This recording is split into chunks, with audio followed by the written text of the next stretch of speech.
Welcome to the PIO podcast, a place for all things public information related for police, fire, EMS, and local government. An open forum to learn, grow, and develop your public information skills. Your host, Robert Tornabene, is a public information officer with over 10 years in the field and 27 years of law enforcement background. In each episode, we will explore different aspects of the public information officer profession. Weekly, we will delve into the field of public information by talking to other PIOs. So sit back and enjoy this episode. Good morning. Today on the PIO podcast, we have Christine Townsend in episode 31. Christine, thank you for coming on the show. Thank you for having me. So you are a former public information officer, comms person, who is the creator also of the PIO toolkit, but you've had some really interesting assignments. So I want to hear about your background first. Yeah, absolutely. And none of it by design. It was all by accident. So my last role before I set up my company and moved to the States was Director of Communications for the City of London Police. But what led up to that was being a PIO for City of London Police, Sussex Police in the UK, Surrey Police. I've also worked in the government as well. So I worked for the Ministry of Justice and managed their youth justice programme. And I also worked on the fracking comms strategy for the UK, which was quite challenging. But I decided to leave law enforcement comms after my very final job was managing the communications for the funeral of our former Prime Minister, Margaret Thatcher. So there wasn't really much else to do after that one.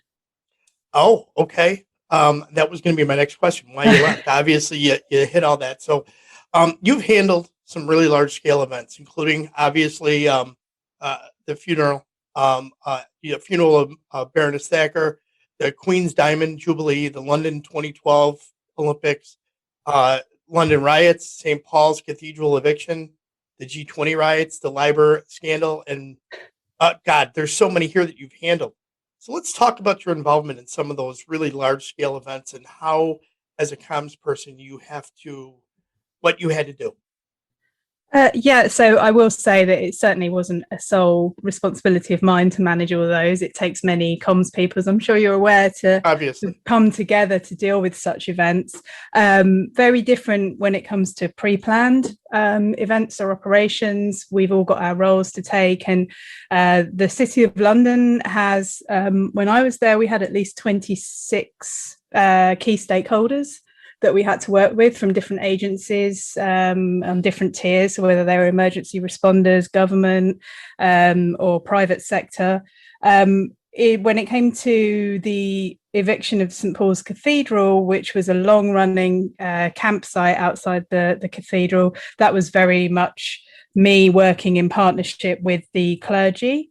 So believe it or not, but the Church of England, St. Paul's Cathedral have their kind of equivalent, but he just happens to be a priest of a comms manager. So I work with him closely, with the City of London.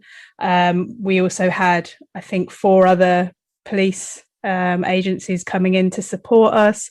So it was about kind of establishing relationships with those people way before anything would happen. And then looking at on a kind of a combination of skills, experience, training that we've all taken as to who takes the lead, who is responsible for which line of communication, whether we all attend like our COBRA meeting. So a COBRA meeting is when you report to the Home Office and the Prime Minister, and you each have a representative on that basis. So again, there's so many factors that come into play around that, but a lot of it is around relationship building in the first instance, and who's on duty as well, whether you've got the luck of the draw, whether you're on call, but as I say, pre-planned operations always work slightly differently from spontaneous events and emergencies. Right. Here, we're coming into an Olympic year, obviously a year late, because of the pandemic, and you worked the London 2012 Olympics. Yes. Obviously, there is so much pre-planning that goes into that, and then there is, on top of an Olympic or any kind of sporting event, now and back then, terrorism was always an issue, always something to be extremely concerned about because of the political nature of the sports. How big of a, maybe like a joint information center, did you guys have for an event like that? And can you go through some of the uh, concerns, like when you were doing messaging and dealing with getting the word out to the community and the public about safety? Absolutely. So it's actually interesting that we should be speaking today on the 7th of July, because that's the anniversary of the 7/7 bombings of London. And it was the day before that we found out that London won the bid for the Olympics. So we had an amazing celebration on the 6th of July, and then on the 7th of July, the bombings happened. And it just so happened that at the time, my family, who are all police officers, were also involved in some part of that investigation. So from that point onwards, we knew that we had the Olympics many years later, and that's when the planning started. So that was kind of, I didn't even think I'd ever be involved in it because it was so early on in my career. I didn't think I'd get to that point. And then it just, for a way things happened, I ended up being involved in that. So yeah, we had a number of JICs actually, but our primary one was centered in London at the Metropolitan Police, and that was huge. I've never seen anything like it. It was like something out of a film.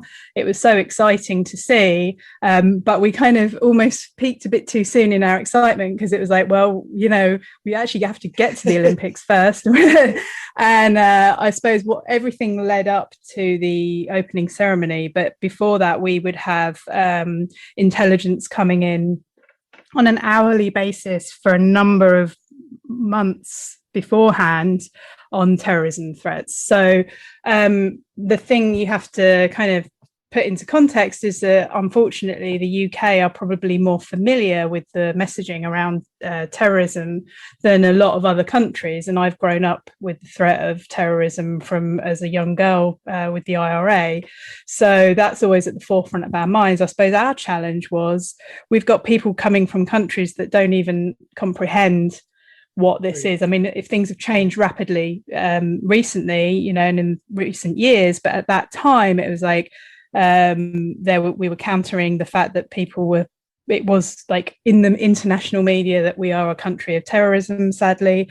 So there's so much proactive messaging, not just in the UK, but also internationally. So we had to take into consideration how much foreign language communication we had to do. Then there was kind of the alongside comms around, you know, are you seeing anything suspicious happening in the run-up? So we still had our crime prevention planning. We still had, you know, other stuff going on, and it was all kind of tying it in.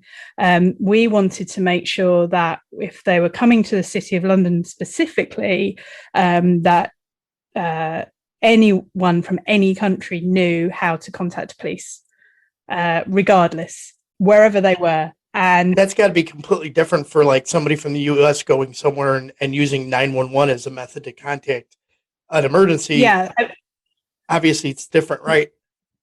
Yeah, I mean, the difference, I suppose, for us is that we have, although we have different police forces, I mean, we do have the one number, but more often than not, it was around social media. So encouraging people to follow us before they arrived, encouraging them to sort of seek out information from, you know, different agencies. But we also had to work really hard on joined up messaging, because we were having, not only were we educating or trying to communicate with people visiting the Olympics, but it was also other agencies that, say, for example, you would have numbers coming from a police force up in, you know, Manchester, Liverpool, what have you.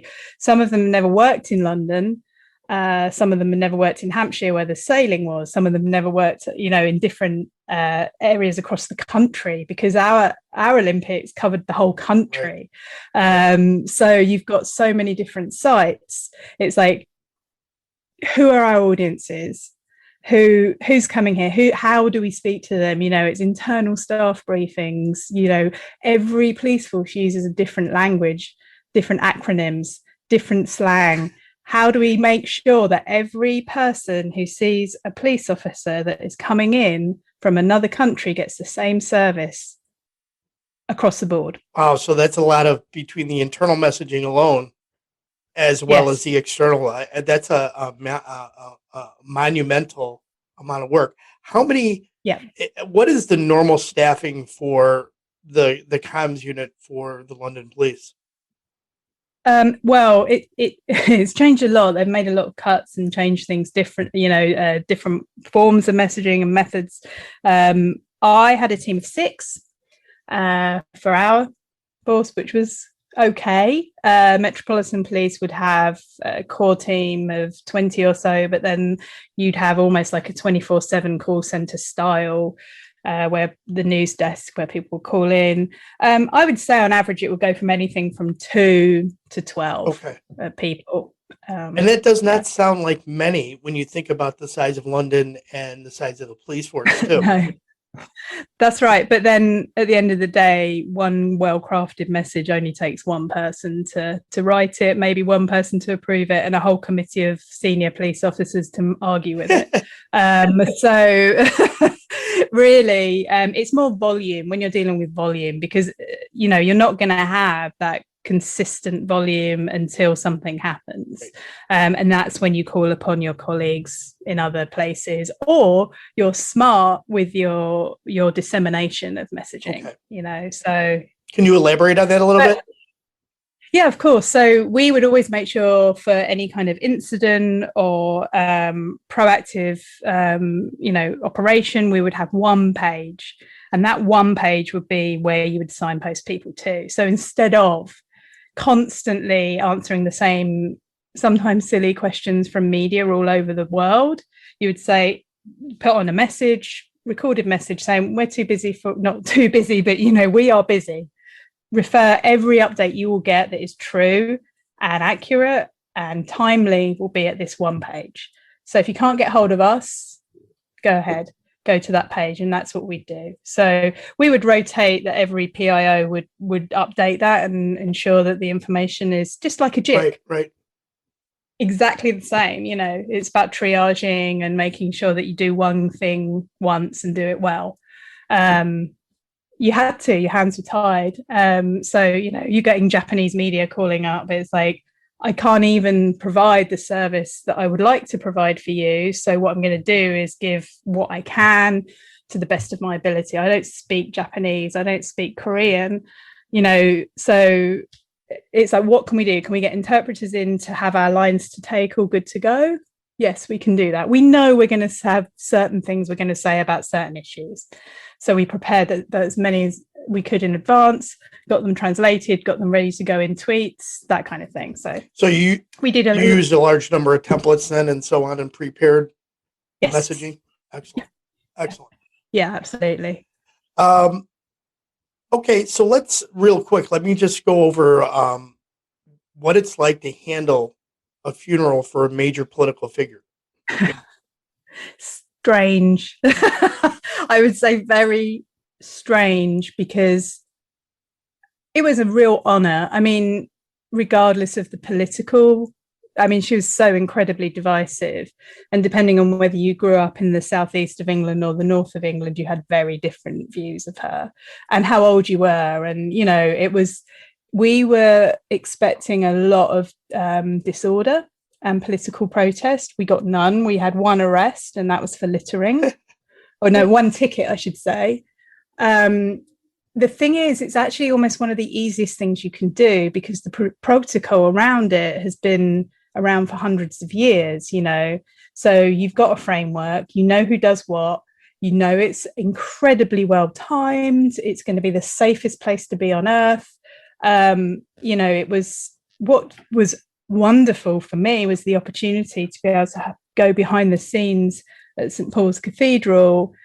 And I remember sitting in the Queen's chair ready for her. We did it's like a wedding. You do a rehearsal, and I went in there and I was like, wow. And there's all these name places like the Oscars. And I was like, oh, wow. Okay. So, all the presidents that could have came, you know. So it's like, wow, this is big. So, and I'm standing there and I'm literally feet from when her coffin goes up the steps, and you'll see me on the BBC coverage. I'm the only silly one in a yellow vest, but it was incredibly moving. And to be a part of that, especially as I grew up as a child with her being pretty much the only prime minister I knew as a child, that was quite special. But I mean, there's no room for error, you know. Right. It is just like, right, you will say this, you will not say this, because it all came from way up, you know, cabinet office. So all I was responsible for at that point in that time was that area, setting up the BBC, all the international coverage. They came and set up their own studios. I got to meet some very esteemed, you know, broadcasters. That was a real pleasure for me, you know. So, and everyone was so respectful. There was nothing unpleasant. Admittedly, I had a few bum clenchy moments.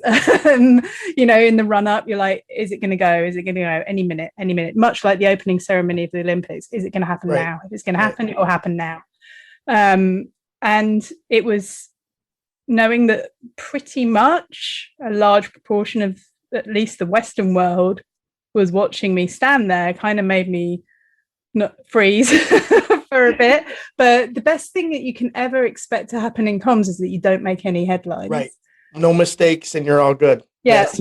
And I was like, phew. I said, right, well, the only one left now would be if it were the Queen, and I'm not waiting around for her because she's going to be forever. So I need to move on to my career next. I totally get it. Let's change gears here. So let's talk about this new passion that you created that has been a great resource for a lot of comms people and public information officers. That's the PIO toolkit. So you obviously retired from public service in England, moved to the United States. Is that when you created the PIO toolkit? Yeah, so just before I left the UK, I set up a little dashboard for social media management and then moved here, married a Texan. Didn't expect that to happen, and ended up in Austin, Texas. And so it took me a while to kind of get used to being here. You know, it's a great country. I love being here, but it's challenging. And then I thought, well, what can I do while I'm sitting around waiting to get green cards and, you know, get used to things and get my social security number, which seems to take forever. I just thought, well, you know, I've still got the knowledge, the skills. I just need to learn about how different it is here, but how similar, you know. So I just made a nuisance of myself and went to conferences and trying to sort of learn and talk to people. I just thought, well, I miss comms. I miss writing very much. I don't miss being on call. I don't miss the politics. So what can I do? So I thought, well, I know what's useful for people. I'll just see if people are interested from, you know. And so I thought, surely, even though there's a completely different language and culture around managing the media, there are still common threads. We're still people. We still need to know stuff. People are still fascinated by the police. People, you know, that doesn't change.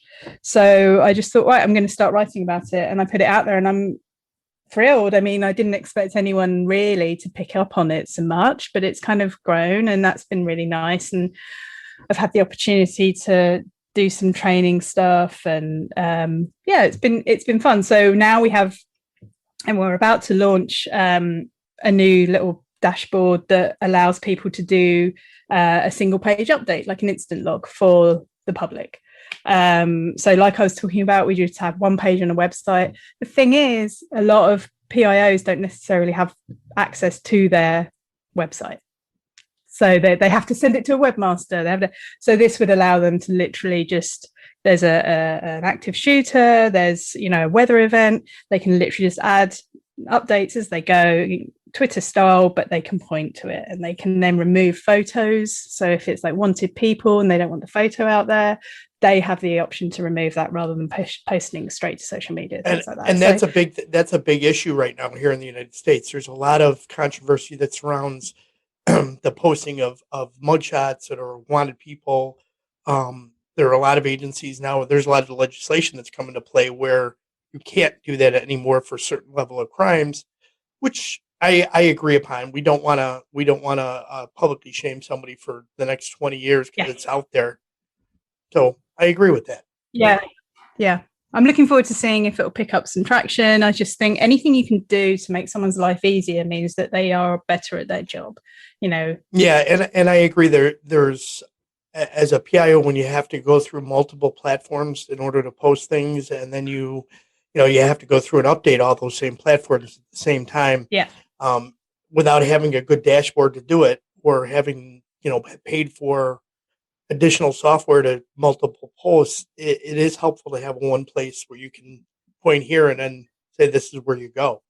Yeah. I mean, one of my biggest bugbears has always been about ownership of data and information. And I just used to drive me insane that they would not listen to us when we're trying to either remove images, get images. I had a helicopter crash where it identified someone that, didn't need to, or shouldn't have been identified, but they just wouldn't take it off. And, early in the time of social media, we had the murder of Lee Rigby, the soldier who was beheaded, and they did it live on YouTube. YouTube were not supportive of us at that time. And it's like, it's a bigger thing than just putting an image out there. It's an investigation. It's someone's life. And, so what? We have these laws around charges and, if someone's innocent or not, or when to release a name. But actually that just jars completely with social media, and it's frustrating. It's like it's such a double-edged sword that I have a real love-hate relationship with it. So if there's anything you can do around that where you retain control of your content and your images, and that should still be a right as an agency, So when do you think that this new platform would be coming out? I'm hopeful that it'll be in the next few weeks. Cool. I've seen it in beta mode, and I'm excited. But with everything around building software, you can have a great idea, but you guarantee it'll always take longer. So, but watch this space. I'm really looking forward to sort of getting a few people to try it out. With the key thing for me is keeping it as affordable as possible. We have to obviously pay to run it, but I don't believe that it's helpful to the citizens of anywhere that you make software so expensive that it's prohibitive to the smaller agencies or smaller schools or what have you. So it's just getting that balance and seeing how we can get that to as many people as possible. Well, we'll be keeping an eye out for it. I really will. I'm really excited to see this new platform come out and to see if it grabs everybody's attention and in the field, because I think it will. So coming here, why the U.S.? So I married a Texan. But that wasn't in the work show at the time. I don't know. Growing up, I was like enamored. Okay. Everything I've learned about America was on the telly. And then I first started coming here when, probably the first time I came here was when I was in my mid-20s, and I was just like, what a great place, Of course, that was New York, so that's kind of different, but it still got me going. And then the next place I went to was Chicago, and completely fell in love with Chicago. Still love Chicago. And then I was like, I could have come here, or they go to the UK, and I was like, you know what, there's so much more in the US to explore, to understand. I actually arrived on the night of the election, the presidential election, when Trump got in. So it's been a crazy time, and I'm pretty sure this isn't what it was always like. But now I'm like, this is a curious place. It's different, but it's also the same in some ways. It's just, I don't know. I don't know. It fascinates me being here. There are certain things that utterly frustrate me in the media. The media is very different. When you're kind of used to the BBC and, how reasonably sensible they are, and the Times. And I was a journalist, a national newspaper journalist when I was very young. And so that fascinates me. And I've made it a point to try and learn the language, is different. Yes. People say we don't speak the same language. We don't. We have different sense of humor. And that is what is great, So I'm obsessed with words and like etymology and communication and seeing how people perceive things, and that to me is fascinating. So why not come here? Right, if you're gonna. Right. I agree. It's interesting. You bring up the thing about the election, and when we obviously this year we had the election and the inauguration of President Biden. One of the interesting things that happened this year in this election cycle was the IACP had been reached out to by the PIO from the Capitol Police, and it had asked for executive membership if they could provide PIOs to help assist with certain locations within the inaugural area. So there were members of the PIO executive staff from the IACP, like Katie Nelson and Nellie Miles, that went out to DC and spent, I think they were there for 3 or 4 days, but their job was to go to specific areas within the inauguration and conduct interviews and to do things on the back end of it. And what a great opportunity for them to be involved in something like that had not been done before. And Katie's in an agency that's it's not small, but it's not San Francisco, Chicago, New York population size and staffing wise. She got to go into and be involved in some great opportunities, and like Nellie Miles, and I can't think of the other couple names that are popping off the top of my head. I think there were 5 total that were there. What a great opportunity to do and to learn. Oh, absolutely, and that to me has been my thing all the way along. I think because I started out as a journalist, it was like, take what you can to learn and experience. I mean, imagine what you want to tell people when you're 18. Right, exactly. I mean, honestly, I can keep dinner parties going forever, and I'm just like, why are they so interested?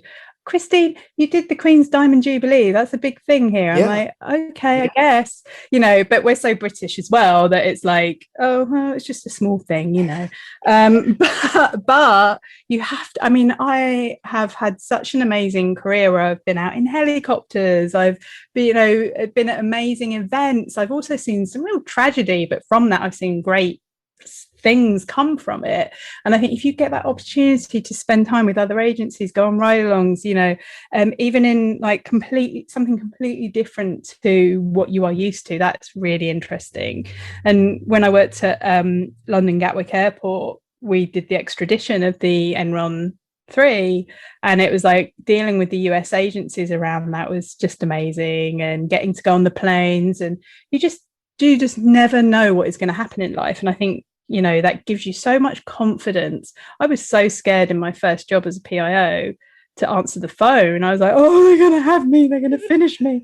That's it. It's the end of my, it's like, and then I was just like doing all sorts of things and just learning. It's so important to learn and explore other cultures and mindsets, and just really try to be as balanced as you can in information where you get it from. And so I mean, I can imagine that was an amazing opportunity, and that's where I was like, I've been at Westminster when Scottish independence was declared, and we had to deal with things around that, and it's like, this is momentous. This is I remember one day I was at the train station waiting to go into London. I happened to be with my mum, and I looked on the newsstands, and there was pretty much every front page was my story or something I'd been involved in. I was like, that's pretty cool. That's awesome. That's awesome. How everyone needs to embrace what they do. It's not just comms. Who gets to say that? That's my story on every page, every newspaper in the country. That's amazing.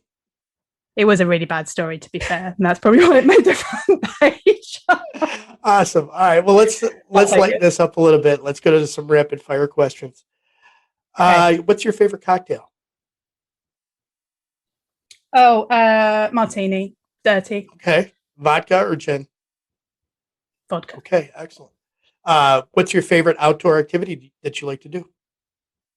Kayaking. Really? On a very I was in Montana recently. Oh, and not Montana. Sorry, Glacier National Park. I went in October, and it was amazing. Wow, that got to be some great pictures that you got out of that. Wow. Yeah.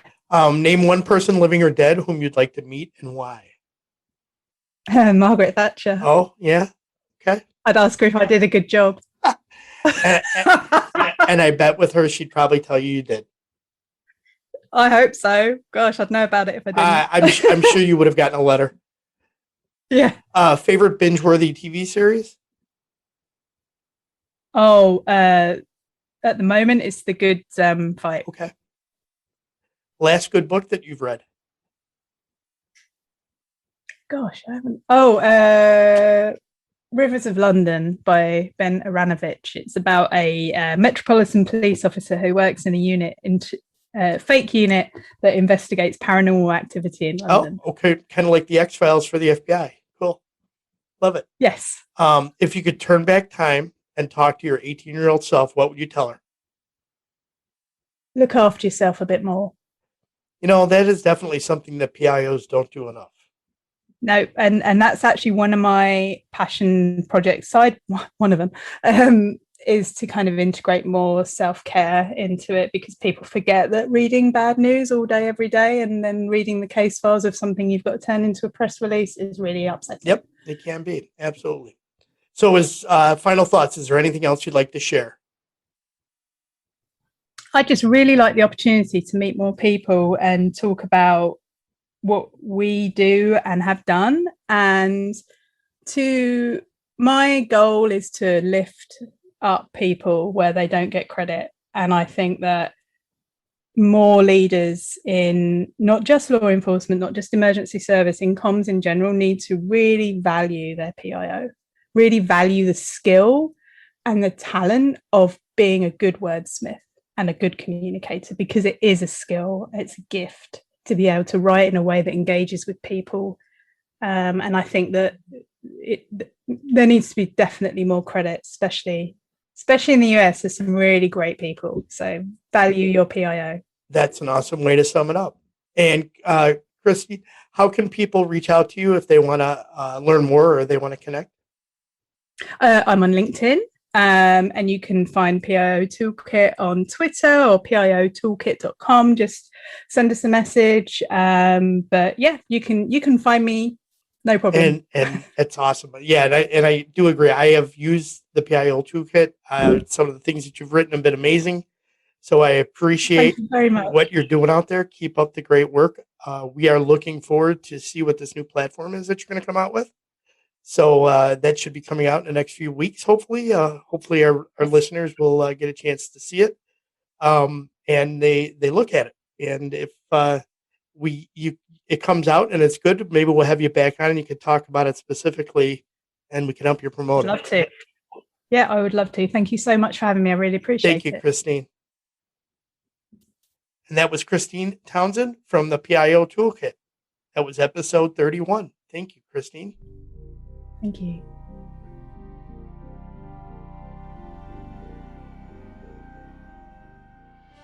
We hope you enjoyed this episode. If you would like to contact the show, please email us at thepiopodcast@gmail.com. Be sure to subscribe to the podcast to get notified of the latest episode.